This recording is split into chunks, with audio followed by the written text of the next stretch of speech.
রুধির ধারা মোর তারে রক্তে রাঙা ভোলেন ক্রুশে পাপী মানুষের তরে ধরে গেল মোর তরে।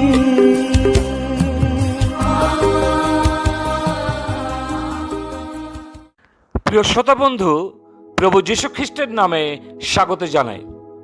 গতকাল আমরা লক্ষ্য করেছি প্রথমত পাপের সার্বিকতা এবং দ্বিতীয়ত পাপের পরিণতি। আজকে তৃতীয় বিষয়টি দেখব, পাপের সাথে মোকাবিলা করতে মানুষের অক্ষমতা। শাস্ত্রের মধ্যে প্রশ্ন করা হয়েছে, কে বলতে পারে আমি হৃদয় বিশুদ্ধ করিয়াছি, আমি পাপ থেকে মুক্ত?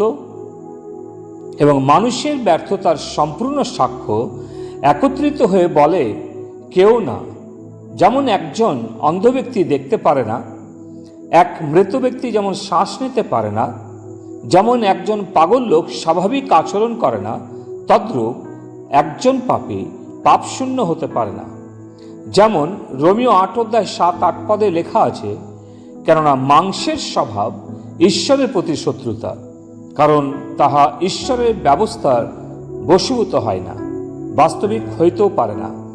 আর যাহারা মাংসের অধীনে থাকে তাহারা ঈশ্বরকে সন্তুষ্ট করতে পারে না।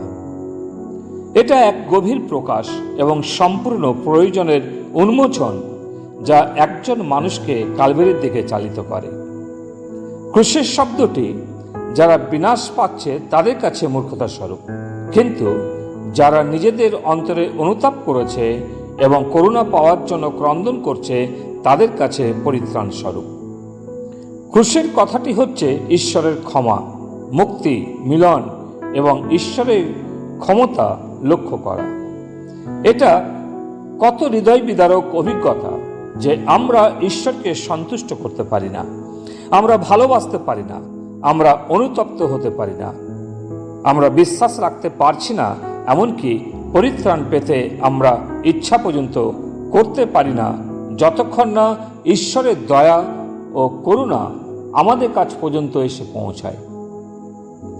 কিন্তু সেই দয়া করুণা তাঁর দ্বারা আমাদের নিকটে উপস্থিত হয়, যিনি বলেছেন, আমি ধার্মিক দিগকে ডাকতে আসিনি, কিন্তু পাপীরা যেন অনুতাপ করে এই জন্য এসেছি। সেই দয়া আমাদের দেওয়া হয় যেমন আমরা ঈশ্বরের বাক্যে পাঠ করি। ক্রুশ হচ্ছে ঈশ্বরের সেই খোলা দ্বার, যেখানে তিনি সকল মানুষকে স্বাগত জানাতে দাঁড়িয়ে আছেন, যেন সমস্ত মানুষ তার সহভাগিতার পুনরায় মিলিত হতে পারে। ক্রুশের দ্বারা তিনি আমাদের অনুগ্রহের আমন্ত্রণ দেন, যেমন যিশায় 1:18 লেখা আছে। সদাপ্রভু কহিতেছেন, আইস, আমরা উত্তর প্রত্যুত্তর করি, তোমাদের পাপ সকল সিন্দুর বর্ণ হইলেও হিমের ন্যায় শুক্লবর্ণ হইবে, লাক্ষার ন্যায় রাঙা হইলেও মেষলোমের ন্যায় হইবে। আপনার ব্যর্থতা ও অশুদ্ধতার সাথেই আসুন এবং আপনার রাগ ও তিক্ততার সাথেই আসুন, প্রভু যিশুর কাছে আসুন। আপনার পাপ, আপনার দুঃখ এবং যত্ন সহকারে আসুন। তিনি আপনার প্রার্থনা থেকে মুখ ফিরিয়ে নেবেন না। ক্রুশের কাছে আসুন, তিনি সেখানে আপনার জন্য মৃত্যুবরণ করেছেন। পাপী মানুষকে আসতে আমন্ত্রণ জানিয়েছেন। অতএব প্রত্যেকেরই উচিত এই আমন্ত্রণে সাড়া দেওয়া ও গ্রহণ করা। বর্তমান সময়ের সমস্যা হলো, আমরা নিজেকে পাপী বলে মেনে নিতে চাই না। পাপ হচ্ছে এমন একটা রোগ যার চিকিৎসা কোনো ডাক্তার করতে পারেন না।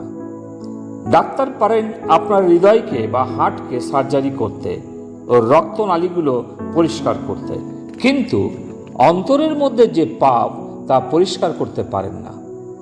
কেননা কোনো মানুষের পাপ ক্ষমা করার ও পরিত্রাণ দেওয়ার ক্ষমতা নেই। আপনার গোপন পাপ কেবলমাত্র ঈশ্বর দেখতে পান। তাই খ্রিস্টের ক্রুশের দিকে তাকাতে আমাদের ঈশ্বর তিনি আকর্ষণ করছেন। ক্রুশের দিকে তাকানো প্রয়োজন, যেখানে আপনার পরিত্রাতা মৃত্যুবরণ করেছেন।